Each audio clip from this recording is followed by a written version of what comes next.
Vimos 1 implica 2, 2 implica 3, 3 implica 4, y nos faltaba ver 4 implica 5 y 5 implica 1, ¿vale? Entonces vamos a seguir con la demostración. 4 implica 5. Entonces, ¿qué tenemos ahora? Tenemos que suponer que F es acotada en una vecindad operada de Z0. ¿Sí? Y eso, ¿cómo se traduce matemáticamente? Pues que existe una M que va a ser la cota y una delta que va a ser el radio de la vecindad donde va a estar acotada, ¿no? Existen M y delta mayores que 0, tales que si 0 menor que norma de Z menos Z0, entonces norma de F de Z es menor que M. ¿Sí? Entonces, ¿cómo vemos que es el límite de 0? ¿Qué hay que demostrar? Con la definición epsilon delta, ¿qué es que este límite sea 0? Ajá.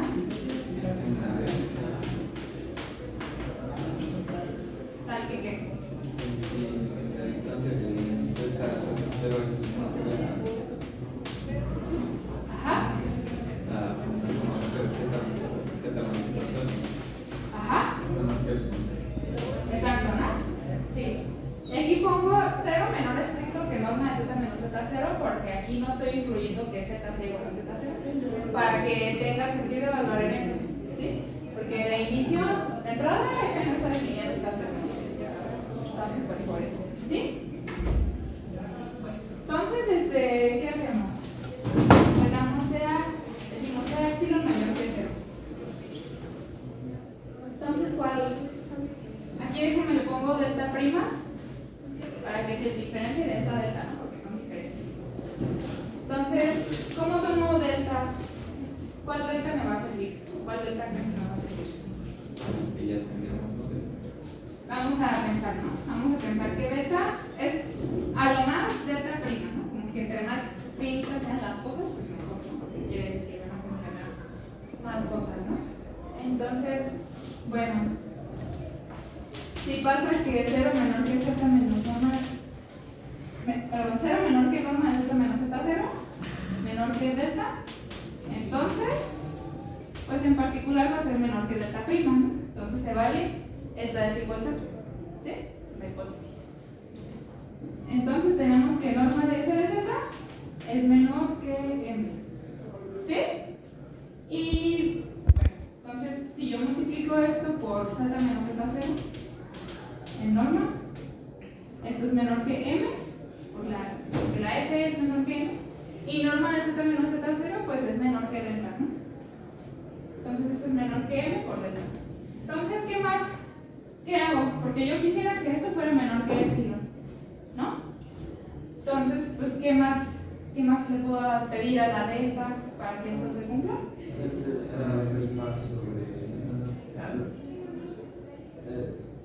Que sea menor que epsilon entre M, ¿no? Y ya, ¿sí?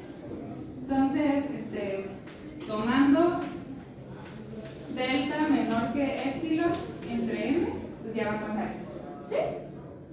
O sea, que delta sea menor que delta prima y además menor que epsilon entre M. Y eso pues lo puedo hacer tomando que sea menor que el mínimo, ¿no? Y además que sea, aquí voy a poner, y tal que la vecindad o el disco con centro Z0 y radio delta se quede contenido en la región, ¿sí? Y esto lo puede ser porque la región es un abierto. Entonces siempre hay un disco, lo puedes tomar lo suficientemente chico para que se quede, para que cumpla estas tres cosas, ¿no? Menor que delta, menor que epsilon entre M y que se quede contenido en la región. Y quiero que se quede contenido en la región, pues para que tenga sentido hablar de evaluar en Z, ¿no? A la F en Z, ¿sí? Porque ahí es donde está definida la F, ¿sí? Y entonces pues ya esto demuestra la primera implicación. ¿Dudas? ¿No? ¿No? Ok. Bueno, entonces pues ya. Por lo tanto, límite de f de z por z menos z0 es 0 cuando z tiende a z0. Y ahora 5 implica 1.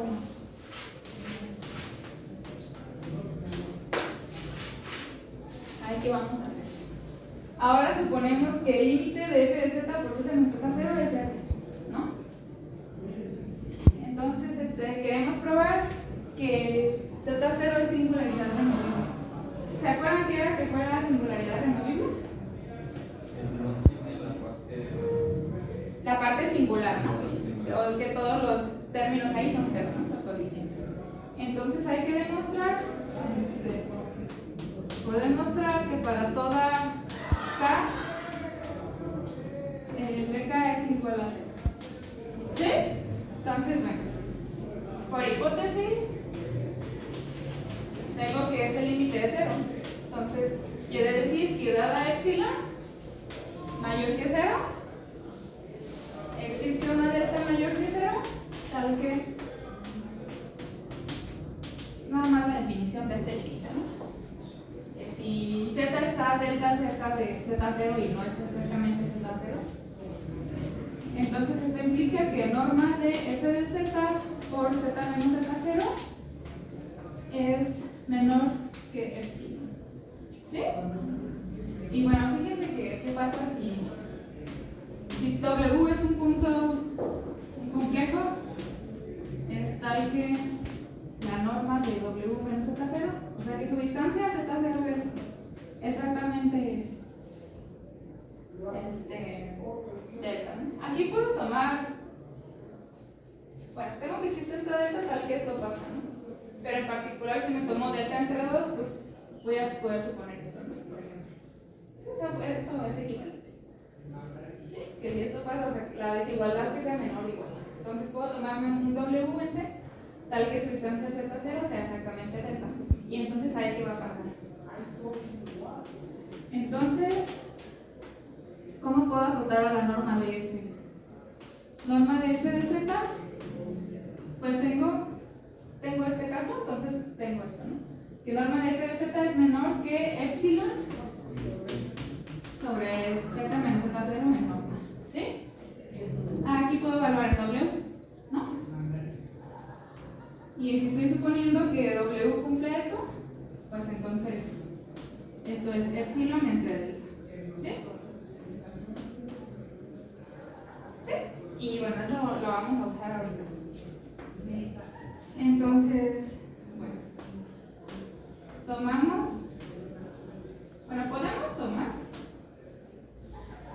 podemos suponer que delta es menor que 1. Porque si es mayor que 1, pues simplemente tomo cualquiera que sea menor que 1 y se va a seguir cumpliendo esto. ¿Sí? ¿Sí? Ok. Entonces, y tal que el disco con centro en Z0 y radio delta en cerradura se queda contenido en A. Y quiero que la cerradura esté contenida en A para poder evaluar en puntos de la frontera, ¿sí? Porque ahorita me voy a tomar la curva que estaba escrita por la frontera de este disco, ¿sí? Entonces, pues, ¿qué hago ahora? A ver, por la prueba del teorema de Laurent,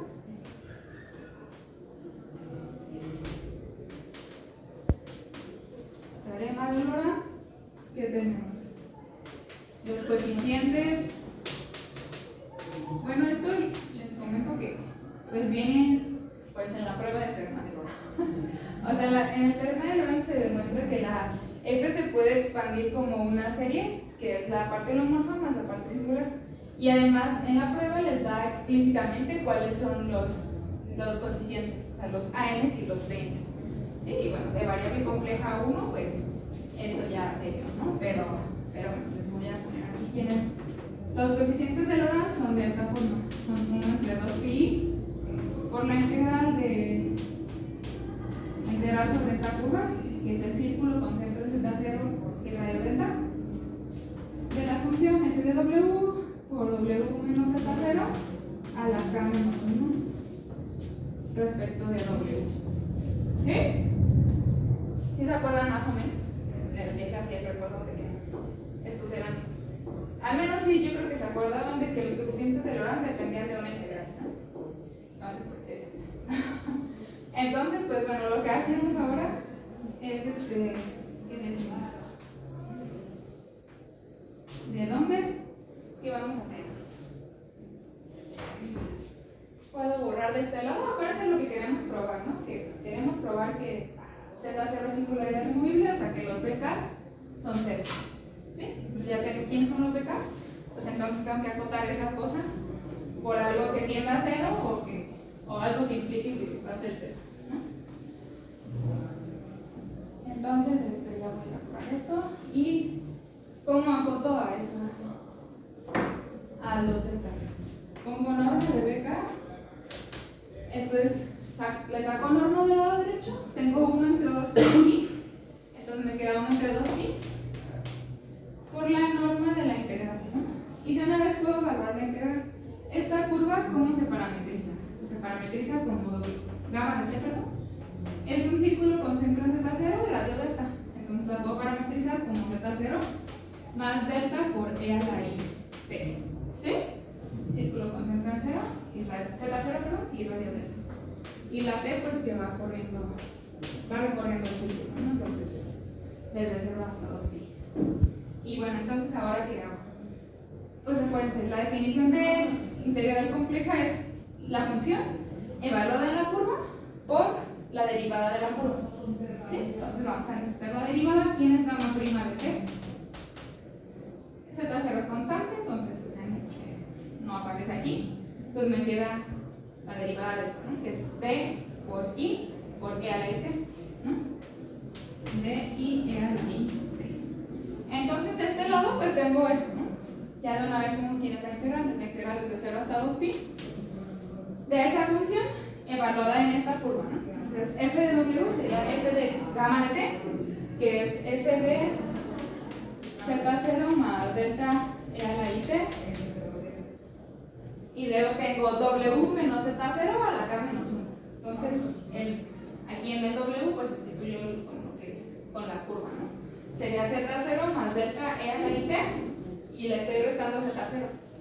Entonces se me cancela este z0 con este de acá y me queda adentro del paréntesis nada más delta e a la i t. ¿Sí? Z0 se cancela con este. Entonces me queda delta e a la i t elevado a k menos 1, ¿no? Y esto va respecto. Y me falta, perdón, la derivada de la curva, ¿no? Entonces sería por delta i a la i t. Por delta i a la i t. Normas. Y bueno, ustedes saben que la norma de una integral es menor o igual que la integral de la norma. ¿Sí? Entonces aplico eso, es 50 veces 1 entre 2pi. Tengo la la norma de la integral no es igual que la integral de la norma. ¿Sí? Me queda pues la norma de lo de adentro.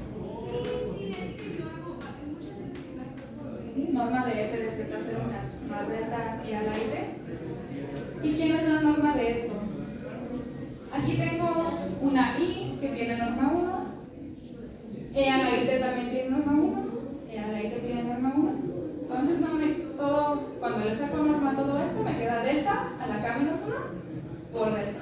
O sea, delta a la k. ¿Sí? Delta a la k. Respecto de t.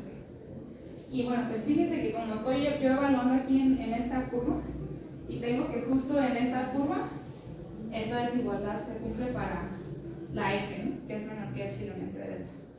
¿Sí? Entonces, pues aquí aplico esa desigualdad. Me queda menor que 1 entre 2pi por la integral desde 0 hasta 2pi de epsilon entre delta por delta a la k respecto de t. Y pues esto ya es una constante. Entonces, ¿esto cuánto vale? La constante la saco y el delta se cancela con un delta a la k de acá. Entonces me queda epsilon delta a la k menos 1 y me queda la integral desde 0 hasta 2pi de 1. ¿Y cuánto es la integral de 0 hasta 2pi de 1? 2pi, exacto, ¿no? Por 2pi.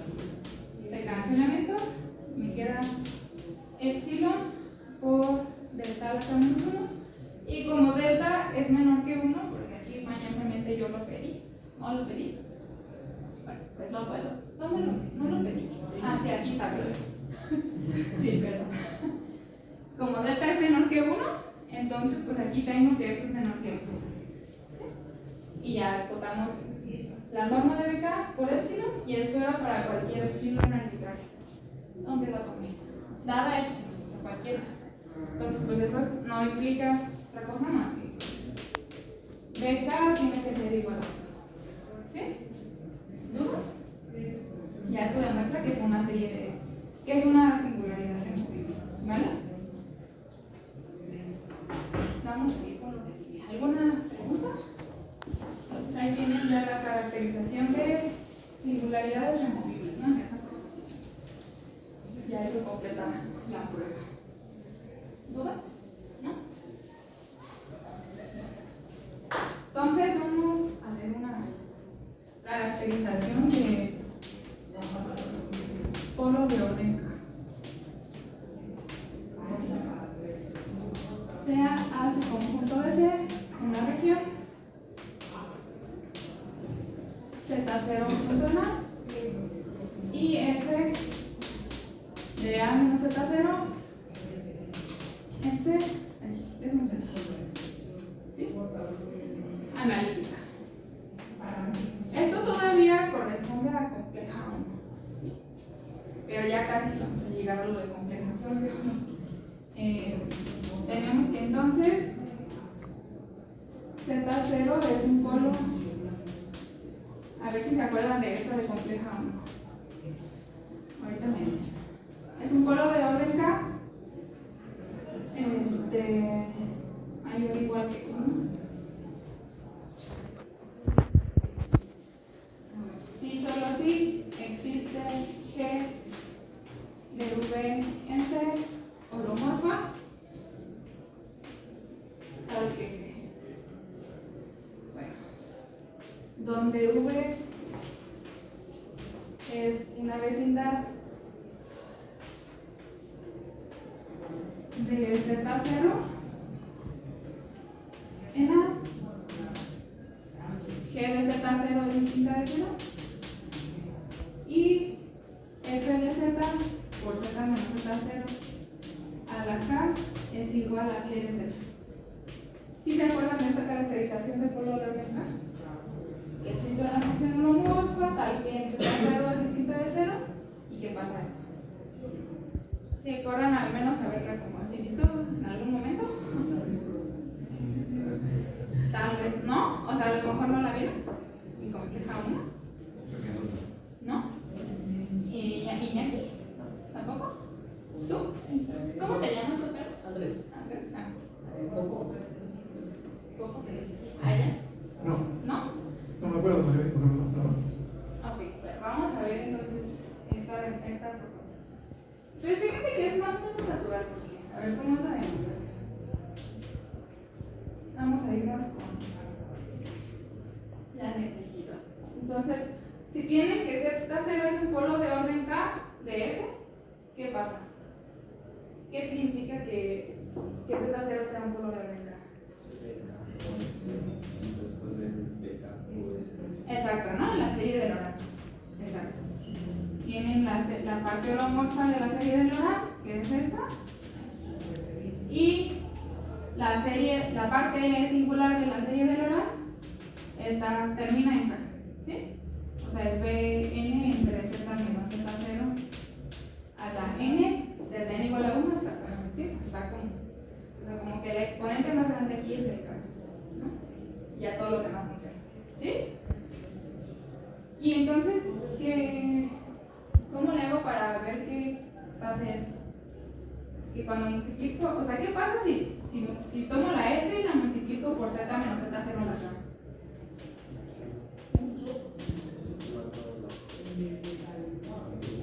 Exacto, ¿no? La parte singular, que también me lo hago un poco más para acá para que me quepa, va a estar muy largo. Exacto, ¿no? Se va la parte singular, ¿sí? Porque tengo, o sea, esto de acá es como B. Ay, ¿dónde lo pongo? A ver, lo pongo acá. ¿Cómo es esta parte? En n igual a 1, pues me queda B1 entre z menos z0. Luego en n igual a 2 me queda B2 entre z menos z0 al cuadrado. Y así, ¿no? Todos esos. Y termina en el késimo término, ¿no? Entonces me queda BK entre z menos z0 a la K. ¿Sí? Y entonces, ¿eso qué quiere decir? Acá, ¿qué voy a tener? Si tengo eso y lo estoy multiplicando por z menos z0 a la K, pues aquí estos como que se me van a... O sea, aquí ya no me va a quedar nada en el denominador, ¿sí? Ya con todos los de la forma z menos z0 a la n ya quedan algo. O sea, ya se vuelve algo romano, ¿no? ¿Sí? Entonces, pues esa es la idea. Entonces aquí me queda BK más BK, sí, porque aquí lo multipliqué por z menos z0 a la K, este se cancela, me queda BK nada más. BK menos 1 por z menos z0 a la... ¿qué? Nada más, ¿no?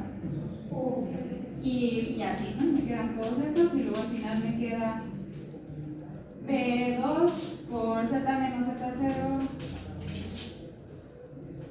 a la K menos 2. Ay, ya no me cabe. Bueno, más, lo voy a poner aquí chiquito. Bueno, ya pongo el B1 además, ¿no? O sea, es la suma de todos estos y el B1 es B1 por z menos z0 a la K menos 1. ¿Sí? Y luego me falta la parte holomorfa, que esa ya no tenía problema. Z menos z0, desde n igual a 0 hasta infinito. Y aquí esta también la estoy multiplicando por z menos z0 a la K. Entonces aquí tenía una n, pues ahora tengo n más k, ¿no? ¿Sí? Y entonces, ¿esto qué es?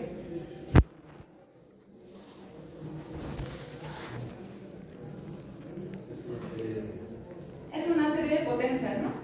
Esta convergía normalmente por el teorema de Laurent, es lo que se prueba. O el de Abel, ¿no? También les dice eso. Y esto es una suma finita, que es holomorfa. Entonces, pues esta es holomorfa en Z0. Todo. ¿Y cuánto vale en Z0 cuando evalúan esto en Z0? BK, ¿no? Porque todos los demás se cancelan. ¿Y BK cómo es? Diferente de eso. Exacto, ¿no? Entonces por eso sale esta condición. Que G de Z0 es Z de 0. ¿Sí? Entonces aquí ya le puedo poner esto de acá, es la G que me sirve. G de Z. ¿Sí? Me explico lo que acabo de decir.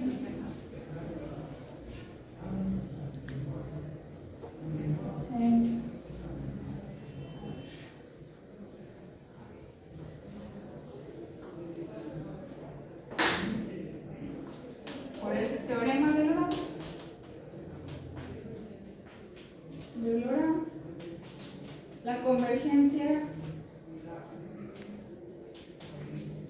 de G se da de manera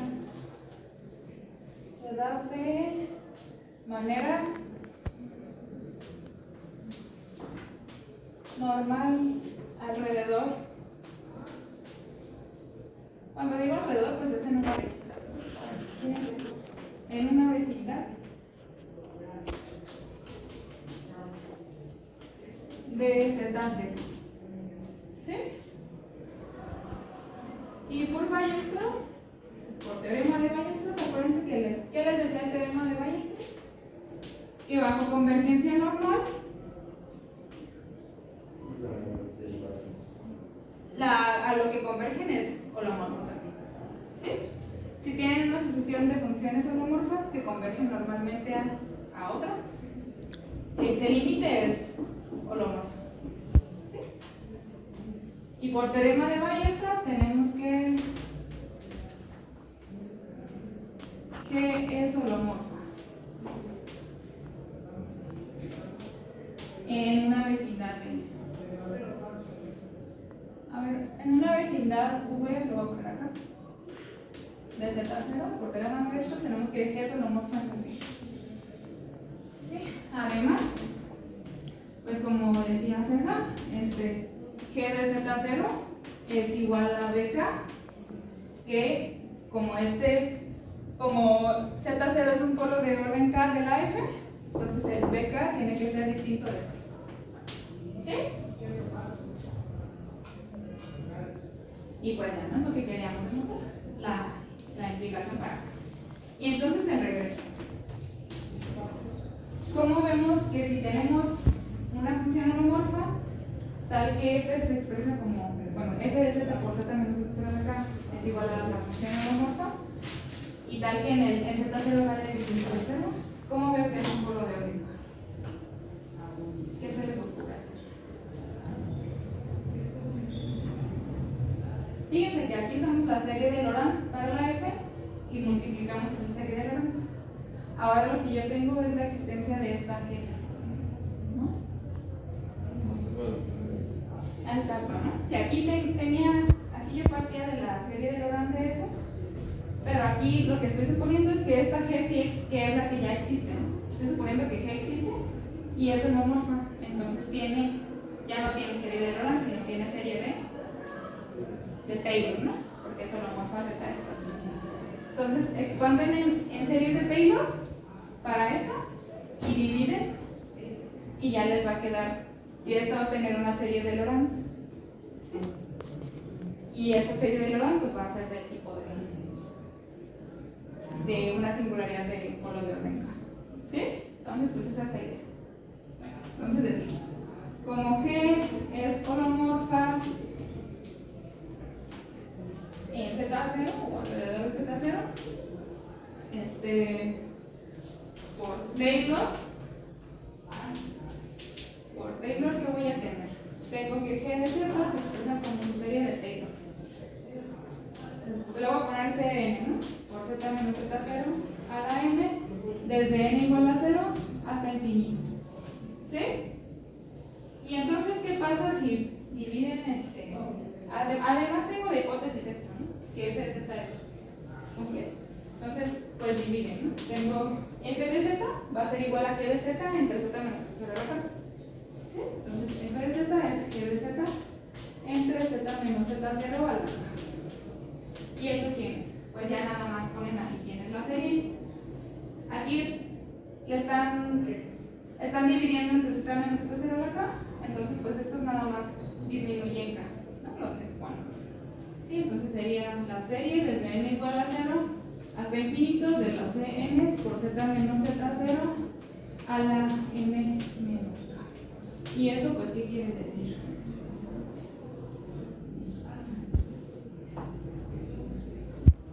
O porque quiero probar que es polo de orden K.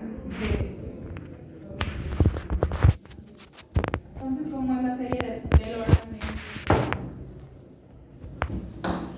Tengo pues por unicidad de la serie de Laurent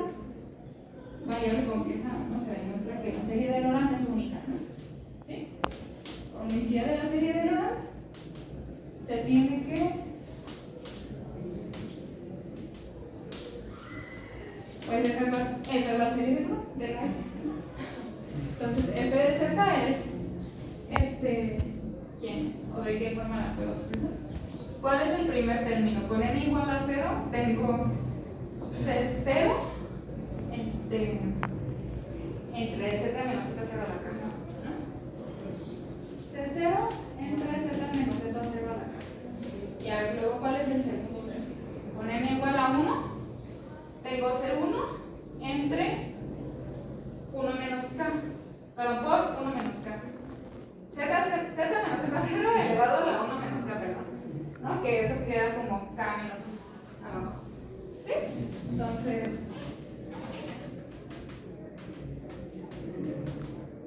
y así, ¿no?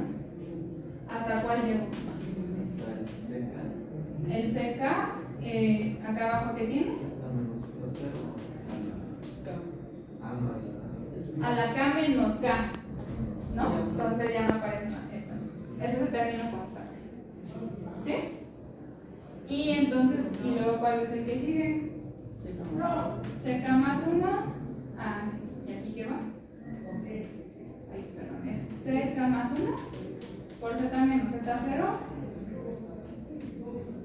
a la 1, ¿no? Y así. CK más 2 por z menos z0 a la 2, etc. Entonces, ¿cuál es la parte singular de esta cosa? Pues esta, ay, no se ve esta, no se ve este color. Es esta, ¿no? La parte singular. Digo, el término constante es lo que tomamos como parte de la parte de lo. Entonces, pues quiere decir que es un polo de orden, ¿no? Esto es la serie de Laurent. La serie de Laurent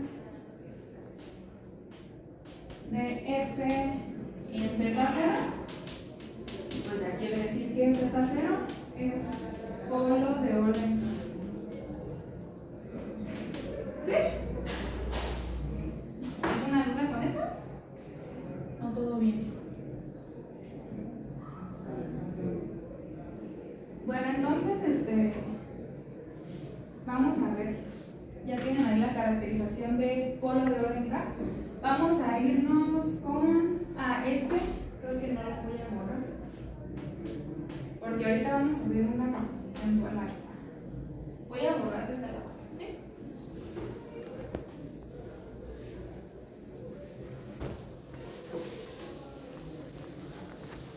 Entonces, a ver, ¿se acuerdan que es un cero de orden K de una función? Holomorfa en un punto.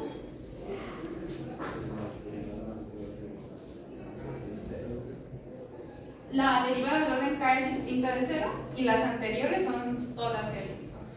¿Sí? Entonces, definición,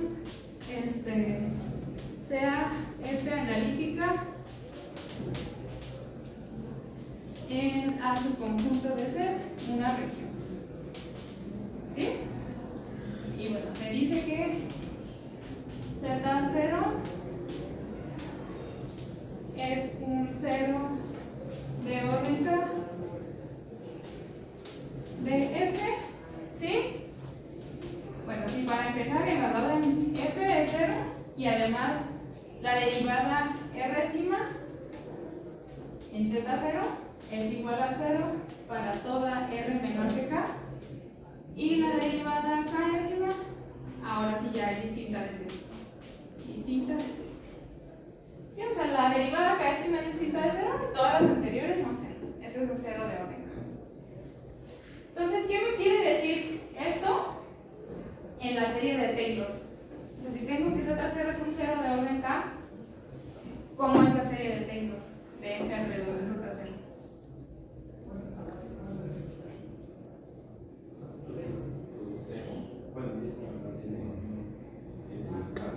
Exacto. Empieza en el término KS. ¿Sí? Porque ¿cómo es la serie de Taylor? De una función. O sea, 0 para los primeros K menos 1. Ah, exactamente. La serie de Taylor es la derivada enésima, ¿verdad? Z0 entre tendría que factorial por z menos z0 a la n. ¿Sí se acuerdan de esto? La serie de T, ¿no? Entonces, pues si todas, me está diciendo que todas las derivadas hasta antes de la késima son 0, pues entonces quiere decir que aquí empieza la serie de T. Empieza en n igual a 2. ¿Sí? Esto es una observación. Entonces vamos a ver una proposición análoga a esta. Proposición prima, si quieren pongan. ¿Sí? Ahí ya le subí mis notas, entonces ahí está, tiene todo, por si quieren, en el plazo. ¿Vale? Bueno, entonces la proposición ¿cómo es? Ahora tengo F analítica en todo A.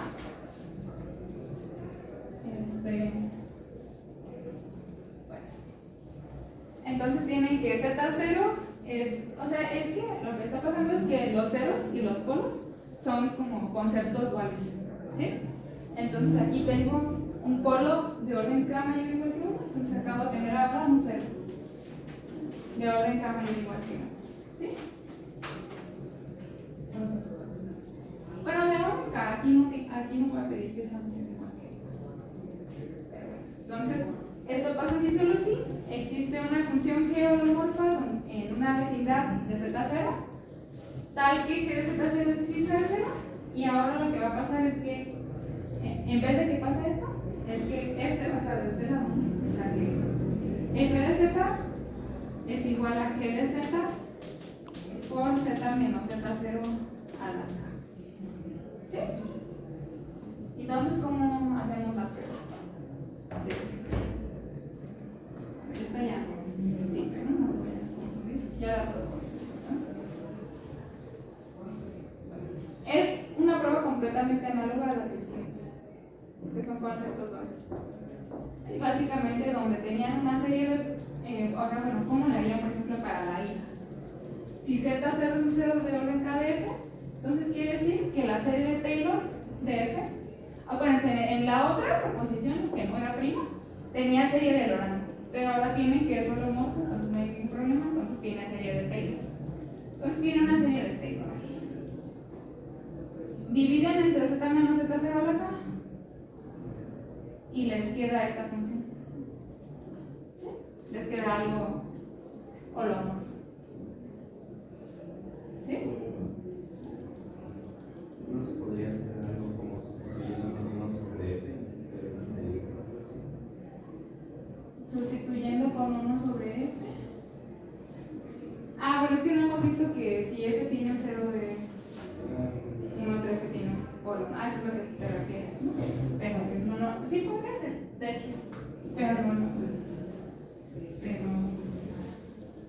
bueno. Sí, entonces ya no la repito, ¿no? O sea, es dual a la anterior. De todas formas, se los puse en mis notas y ahí sí viene bien explicado. Me la salteó un par de las veces. Dual a la prueba, a la proposición anterior.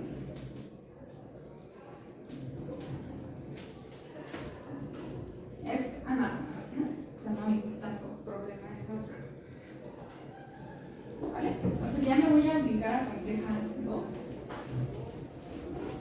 ¿Dónde puedo borrar de este lado? Sí, ¿verdad? ¿No? Sí.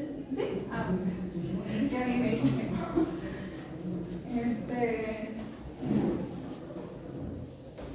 Ok.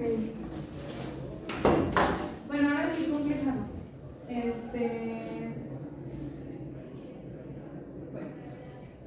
Bueno, también mencionar que. Nada más. A las singularidades. Si ustedes tuvieran que darle un orden a las singularidades removibles, o sea, van a decir que son un polo de orden, ¿de qué orden serían?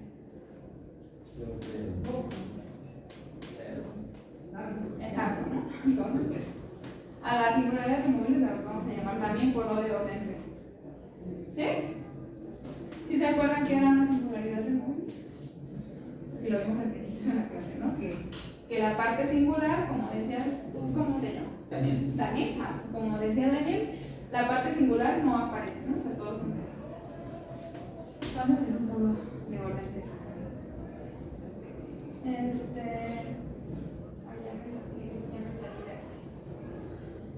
Vamos a ver qué es. Tenemos la siguiente proposición. Ahora sí, esto ya es de complejados, ¿no? O sea, esto no se suele ver en compleja 1. ¿Sí? Bueno, entonces, proposición. A ver, tenemos que Z0 es un 0 de orden K de G de Z. Y es un 0 de orden L de H de Z, donde L mayor que K. Entonces tenemos que Z0 es un polo de orden L menos K del cociente, ¿no? O sea, de la función f igual a g entre h. ¿Sí? Entonces, ¿cómo prueban esto? A ver, usando lo que acabamos de esta proposición prima, ¿no? De la caracterización de ceros de orden K. ¿Cómo la hacemos?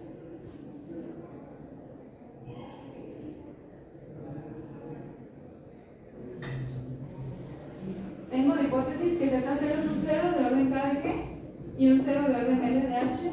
Tengo que probar que Z0 es un polo de orden L menos K de cociente. Entonces, ¿qué se les ocurre eso? Pues usar el transición. Exacto, ¿no?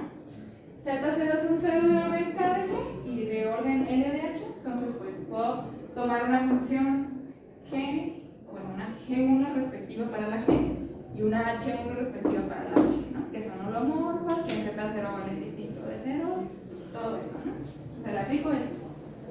Entonces, ¿qué me queda? A ver, vamos a ver la demostración aquí. Demostración de aquí, ¿no? Entonces, bueno, como Z0 es un 0 de orden K de G de Z por la proposición prima, tenemos que existe una, vamos a llamarle G1 de una vecindad V1 en C, holomorfa en Z0, bueno, holomorfa en V, y tal que Z0 es un punto de V. Y tal, ¿qué más se tiene? Que G1 de Z0 es distinto de 0 y eso, ¿no? De que en este caso, ¿quién sería? Ajá. Exacto, G y G1 de este. Por Z menos Z0 marca. Y bueno, ya no lo escribo todo, pero pues se tiene exactamente lo mismo para la H, ¿no? Como Z0 es 0 de orden L de H. Bueno, pues todo, ¿no? Existe una H1 de V2, digamos, otra vecina, puede ser diferente a esta, ¿no? Bueno, holomorfa en V2. Quiero ver uno, ¿no? En V2, bueno, ya lo escribí todo otra vez, pero tal que H1 de Z0 es distinta de 0. Y pues eso de ahí, ¿no? De que H de Z es igual a H1 de Z por Z menos Z0. Ahí está. Entonces, pues ahora, ¿qué implica esto sobre la F? Si tengo que F es G entre H, pues uso eso, ¿no? Es Z menos Z0 a la L. Ah, sí, perdón, aquí porque el 0 es de orden L, ¿no? O sea, a la L, no a la. ¿Sí? Entonces, bueno, tengo F que H, y ya tengo que G es G1 por Z menos Z0 a la K, y H es H1 por Z menos Z0 a la L. Entonces, pues acá me queda G1 de Z por Z menos Z0 a la K, entre H1 de Z por Z menos Z0 a la L. Entonces, ¿esto qué me queda? Es G1 de Z entre H1 de Z. Esto es una función holomorfa. ¿Por qué es holomorfa en el Z0? Porque es holomorfa en todos los puntos de la vecindad. Y además, en Z0, la H es distinta de 0, ¿no? ¿Sí? Entonces, por eso es holomorfa en Z0, ¿no? ¿Y esto qué me queda? Tengo que L es mayor que K. Entonces me queda 1 entre Z menos Z0 a la L menos K. ¿Sí? Me queda algo así. Y entonces, pues por lo tanto, ¿qué va a pasar con la F? Bueno, por lo tanto, aquí me va a seguir. Pues multiplico Z menos K0 a la L menos K en ambos lados y me queda F de Z por Z menos Z0 a la L menos K es igual a G1 de Z entre H1 de Z. ¿Sí? Donde está el holomorfo. Y esta era la caracterización de polo de orden L menos K. Entonces, pues ya probamos esto. ¿Sí? Sí, pues si quieren ahí vamos a justificar esto es una F1 de Z donde allá no me cabe, ¿verdad? Porque la montonadilla, pero bueno, lo pongo aquí, ¿no? F1 holomorfa en Z0 y F1 de Z0 distinta de 0. Entonces, por la proposición que era dual a esta, o sea, la que no era prima, se tiene que Z0 es polo de orden L. ¿Sí? Realmente es orden. Esto va con esto.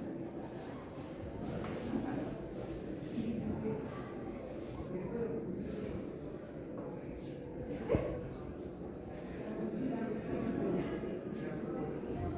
¿Dudas con esto? ¿Esta proposición? ¿Todo bien? ¿Todo bien?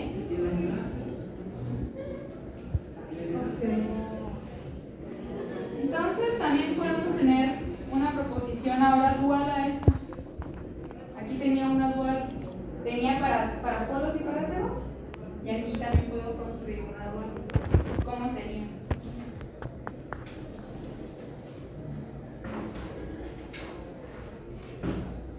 Si Z0 es un 0 de orden K, ahora pongo un polo. Un polo de orden K, de G de Z, y es un polo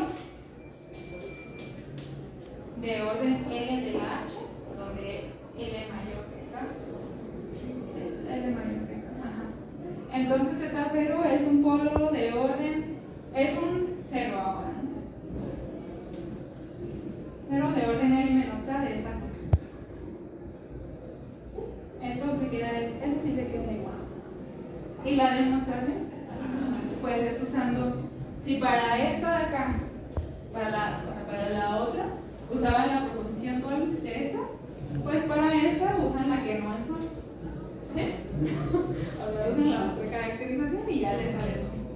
Entonces la prueba es, la demostración de esto es dual a la anterior.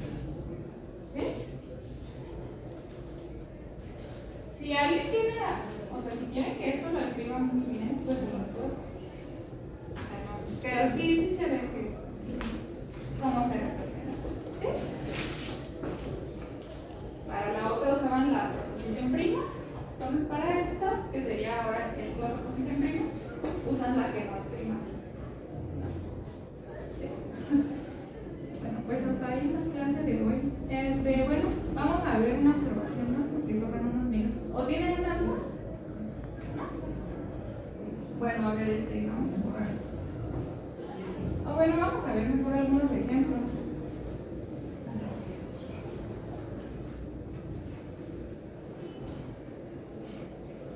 A ver, por ejemplo, ¿Qué tipo de singularidad tiene cotangente en el Z? A ver, cotangente de Z es quién. A ver, tangente quién es. Exacto, seno entre coseno. Cotangente quién es. Coseno entre seno. Entonces, seno se anula en todos los múltiplos de pi, ¿no? En particular pues en el seno. Entonces, cotangente tiene singularidades en todos los múltiplos de pi, ¿no?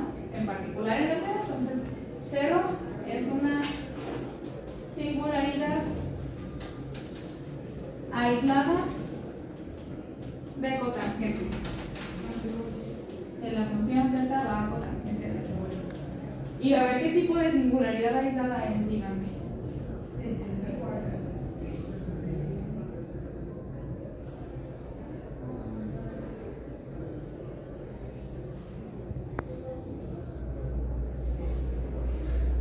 ¿Es removible polo de algún orden o es simple?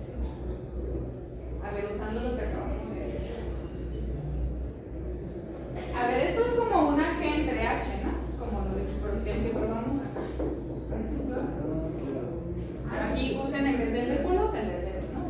La que no era prima. ¿Sí? Entonces, tienes la G, pues, coseno, ¿no? Y la H, pues, seno. ¿Sí? Entonces, ¿qué pasa? Pues tienen que ver de qué orden, o sea, el 0 es un 0 de qué orden de la de arriba, ¿no? A ver, de la de arriba, o sea, coseno. ¿De qué orden es el 0 en 0? ¿De orden qué tal? Sí, exacto, ¿no?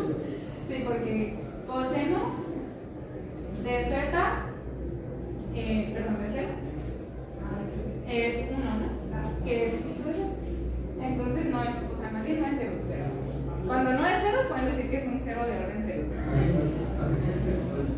Es un 0 de orden, o sea, suena un poco tonto, pero sí. De orden 0.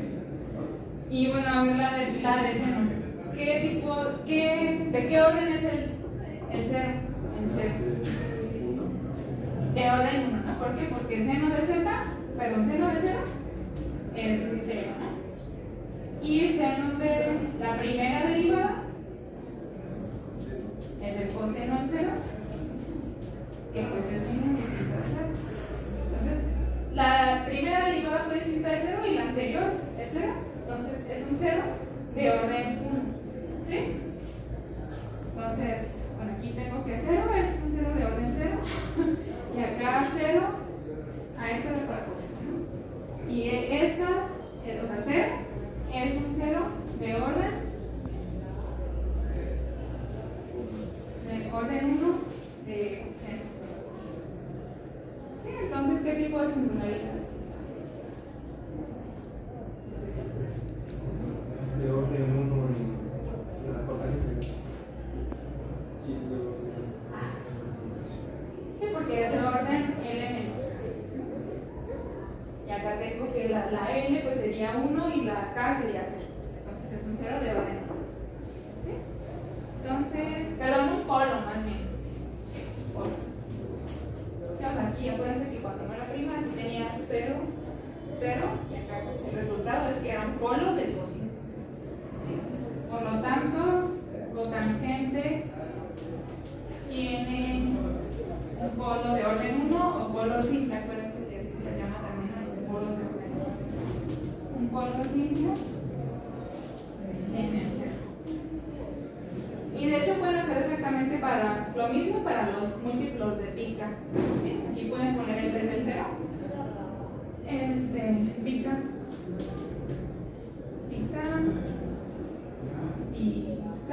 Bueno, quiero hacer más menos, ¿no? Pica. Sí, o sea, eso no más menos 1. Cotangente tiene un polo simple en pica. No van a alterar. Pica es un 0 de orden 0 de coseno y pica es un 0 de orden 1 de 0.